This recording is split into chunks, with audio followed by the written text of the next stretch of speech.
Chers sujets du Royaume de France, chers amis chevaliers, bienvenue sur la chaîne de l'aventurier catholique. Bon, je suis très déçu parce que hier on nous avait annoncé tout un tas de cataclysmes. C'est marrant, hein, après, allez, on va dire au bas mot 6000 ans d'histoire humaine, on est toujours là à croire qu'une éclipse sera cause de bouleversements spirituels et d'événements majeurs et cataclysmiques. Bon, bah, c'est très décevant, hein. Une fois de plus, il n'en est rien. Moi, oui, je suis déçu. Je suis déçu. J'aurais bien aimé qu'il se passe quelque chose, enfin, quoi. Quelque chose pour mettre à bas une partie des ennemis du bon sens. Bon, le fait est qu'on se réveille ce matin et puis voilà, bah, les oiseaux chantent, le coq chante, les chats miaulent. Il fait plus froid que d'habitude, oui, voilà. Bon, c'est pas très grave, hein. Voilà. Rien, néant. Voilà. Bon, décevant. Voilà, dites-moi ce que vous en pensez en commentaire. Oui, moi je suis en attente de quelque chose, d'un événement. Il faut qu'il se passe quelque chose parce que là, voilà, ça va être la guerre, c'est pas la guerre. Est-ce que les Iraniens vont se venger de la destruction de leur ambassade? Bon, moi je prétends qu'il ne se passera rien, qu'ils vont se dégonfler, que tout ça c'est un pétard mouillé. Bon, il se passera quelque chose, ça c'est sûr, mais c'est pas ce matin. Voilà, ce matin, rien. Bon, attendons, attendons. Alors oui, on est tous là à se dire les Jeux Olympiques, il va se passer quelque chose, c'est obligatoire, parce qu'on est en guerre contre les Russes, parce que ci, parce que ça. Bon, bon, en attendant, Tuco Fernandez nous sort un nouveau document. Ah, alors Tuco Fernandez, je ne sais pas si vous connaissez, alors pour ceux qui ne sont pas catholiques et familiers des aléas Vatican, Tuco Fernandez, c'est le second de Monsieur Bergoglio. Donc c'est le prochain chef de l'ONG christique que certains nomment l'Église catholique. Bon, moi personnellement, je doute, hein. Donc il nous sort une nouvelle bafouille intitulée Dignité infinie. Alors ça c'est la traduction en français. Bon, alors c'est rigolo, hein, quand ces cristaux mondialistes profèrent une parole un petit peu catholique, bon, ça arrive parfois à l'insu de leur plein gré, entre deux élucubrations écolo-sexuelles. Bon, lorsque c'est un tout petit peu catholique, enfin que ça pourrait être porter l'étiquette chrétienne, on va dire, le monde entier est frappé de stupéfaction, tant ces gens nous ont habitués à un délire eh ben, écolo-sexuel, justement. Alors ce texte, d'après ce que j'ai pu en voir, je ne l'ai pas lu, je vais vous en décrire quelques résumés que j'ai pu choper à droite à gauche sur le net. Ce texte est sans aucun intérêt, voilà. Pour le salut des âmes, j'entends aucun intérêt. Il ne traite pas d'ailleurs du sujet du salut des âmes, il traite de la dignité humaine. C'est totalement ridicule. Alors, c'est un, on va dire, un supplément idéologique à la doctrine mondialiste des droits de l'homme, avec quelques ajouts, voilà, on va dire, quelques ajouts un peu philosophico-mielleux, sans grande conviction, où on nous laisse entendre que l'avortement, l'euthanasie, la GPA, les opérations de changement de sexe menacent la dignité unique de la personne. On ne nous dit pas que ça peut l'emmener tout droit en enfer. Bon, ça ne sera jamais dit parce que ces gens-là ne croient pas, ils l'ont suffisamment répété, en l'existence de l'enfer. Ou, voilà, comme ils n'osent pas l'affirmer de cette manière-là, c'est pourtant le cas, hein, quand vous avez un Mathieu TikTok qui s'exprime, lui, c'est la voix de son maître. Il dit l'enfer n'existe pas. Et il est remercié par le Vatican en personne. Mais bon, comme ils ne peuvent pas le dire, ils vont dire que l'enfer est vide. Voilà. rassurez-vous, tout va bien, faites ce que vous voulez. Donc c'est contraire à la grande dignité de la personne, ce qui ne veut rien dire en soi. Bon, c'est contraire à la dignité, et alors, quid pour le salut éternel, pour l'éternité? Bon, ça, il n'y a aucune mention de cette chose bizarre et catholique dans ce texte de Tuchot Fernandez. Il est bien évident que toute personne normalement câblée qui se convertirait là, maintenant, après avoir lu les évangiles ou qui aurait rencontré personnellement Jésus-Christ et qui chercherait une église où recevoir le baptême ou à qui s'associer pour vivre pleinement la grâce de sa conversion, lisant ces gens-là, lisant du Tuchot Fernandez et recevant en pleine face l'inanité écolo-sexuelle de Bergoglio, s'en va à toutes jambes, se barre. Enfin, c'est ce que je ferais moi, nouveau converti, je vois ça, je me dis, mais je découvre la verticalité du message de Jésus-Christ, les exigences qui sont désormais les miennes pour atteindre mon bien qui est le ciel, la vision béatifique, et je rencontre ces gens-là, et je m'aperçois que ces gens-là ignorent tout de mon attente personnelle de converti, donc je ne peux pas considérer que ces gens-là sont l'Église. C'est une arnaque. Mettez-vous à la place d'un converti, oui, ça ne peut pas coller. Bon. Donc c'est une des raisons supplémentaires pour comprendre que l'Église est le corps mystique du Christ. Elle vient d'en haut et non d'en bas. L'Église, c'est pas cette communauté ridicule de gugus homosexualistes ou voire homosexuels tout court qui écrivent des trucs qui n'ont aucun sens et aucun mot de catholique, qui sont juste des annexes mondialistes, des explications de texte mondialistes, de vagues, on va dire, protestations philosophico-gélatineuses autour de la dignité humaine, sans un mot de la manière dont on peut aller au ciel. Voilà. Ça, c'est pas l'Église, on en est bien conscient. Bon. On est dans l'Église lorsque l'on reçoit la grâce et les sacrements venus d'en haut. C'est là que nous entrons dans l'Église, que nous devenons enfants de Dieu et que nous sommes enfantés à la vie éternelle par Jésus-Christ. Ce n'est pas en adhérant à telle ou telle ou telle communauté. Une communauté d'hommes n'est pas l'Église catholique. C'est pour ça que tous ceux qui viennent nous enquiquiner, nous accuser d'avoir quitté l'Église. Alors moi, ça m'arrive une fois par jour. Hein. Quoi, tu es cédé vacantiste, donc tu as quitté l'Église? Ben non, je fréquente assidûment et plus assidûment qu'avant les sacrements. Et en plus, des sacrements valides. Donc, je suis encore plus dans l'Église.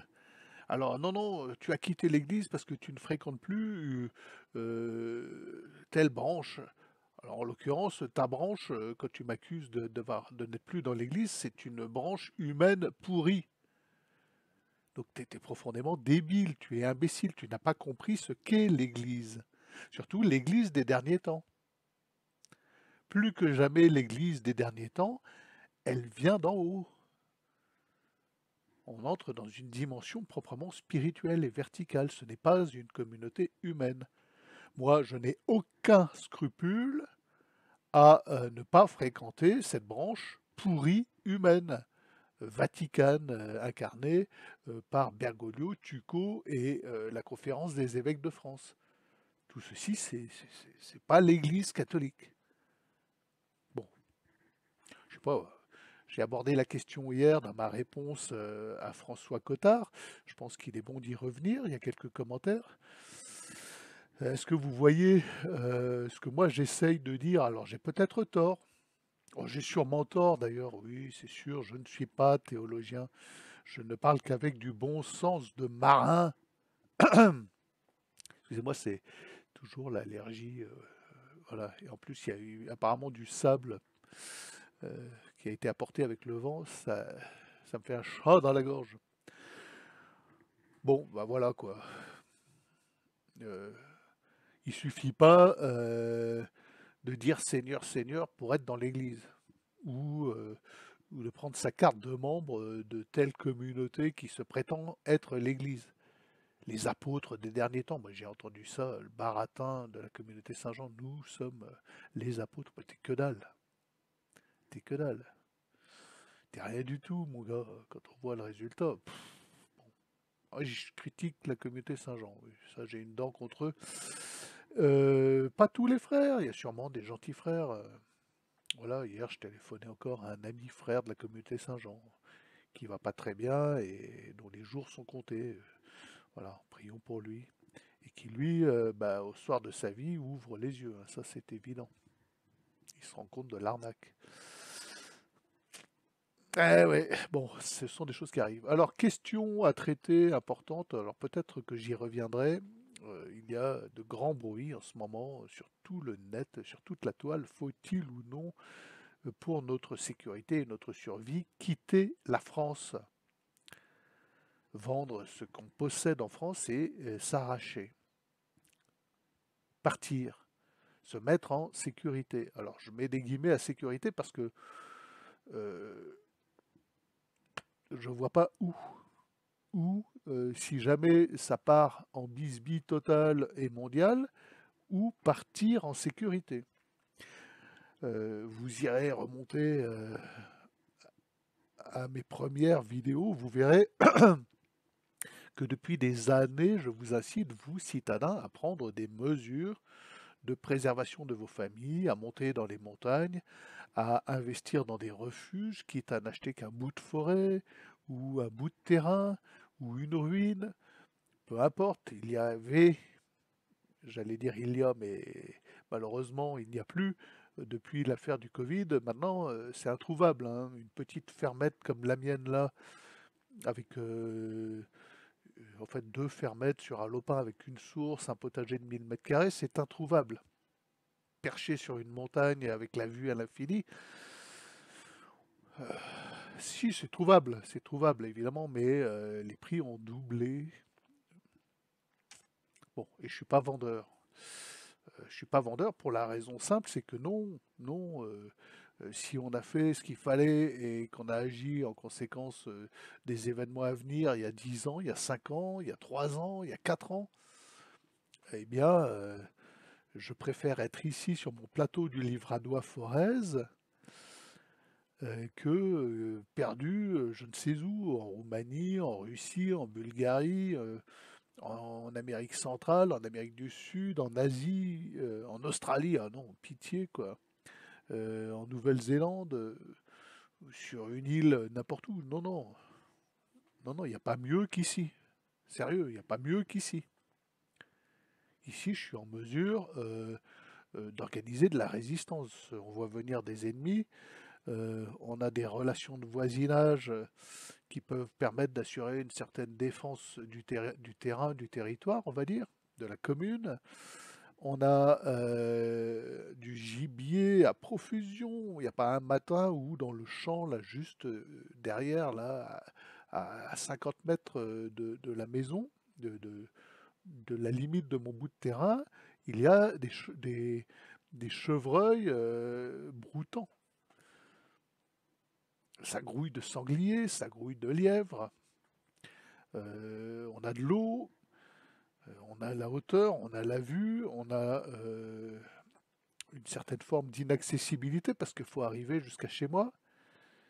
Ça suppose d'atterrir dans la vallée des dinosaures. C'est comme ça qu'on l'a surnommé la première fois quand on est arrivé. Toute la vallée, là, juste en bas de chez moi, où il y a une vague route là, qui monte à la Chaise-Dieu. Non, non, non, non, non. Partir, non. Il n'y a nulle part de mieux qu'ici où aller, très franchement. Alors c'est sûr, si vous êtes en ville, que vous avez investi dans un appartement ou une maisonnette citadine et que vous voyez votre univers citadin se dégrader, c'est c'était une fatalité et on vous avait prévenu. Mais vous vous dites, il faut vraiment, là maintenant, c'est urgent qu'on prenne des mesures. Donc vous allez vendre et vous allez vous poser la question où aller. Enfin moi je vous le dis, hein, vaut mieux vendre votre truc et investir dans un bout de terrain potager ou agricole dans une région comme la mienne, en France, au centre de la France, sur une montagne, que partir, franchir 4 frontières. Voilà.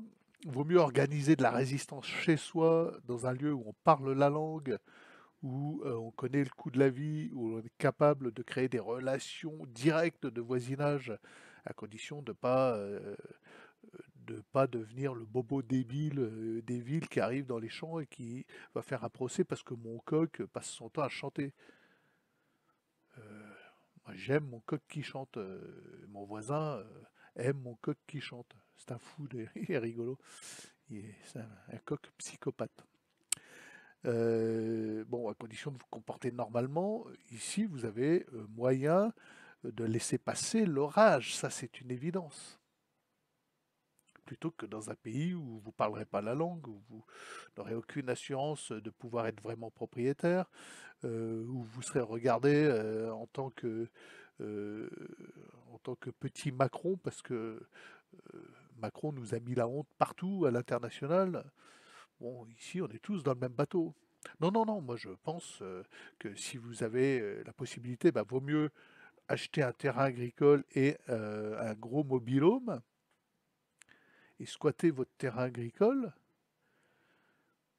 quitte à faire un gros bras d'honneur à la commune. Enfin, il faut mieux être gentil et puis dire voilà, on est une famille, on achète un terrain, on va construire un logement précaire et on va s'installer là en mobil-home ou en camping-car. Bon, vaut mieux ça que partir dans un pays, je ne sais quoi, n'importe lequel.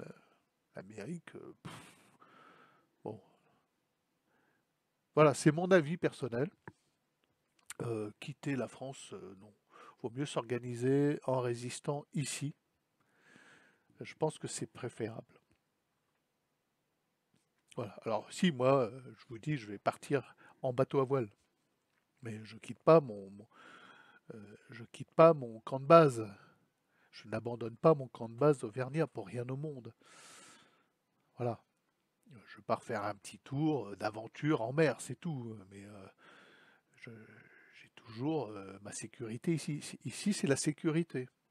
Pour avoir pas mal bourlingué entre le Guatemala, l'Amérique centrale, le Mexique, même les États-Unis, la Polynésie, enfin tout un tas de pays, d'Indonésie, tout ça.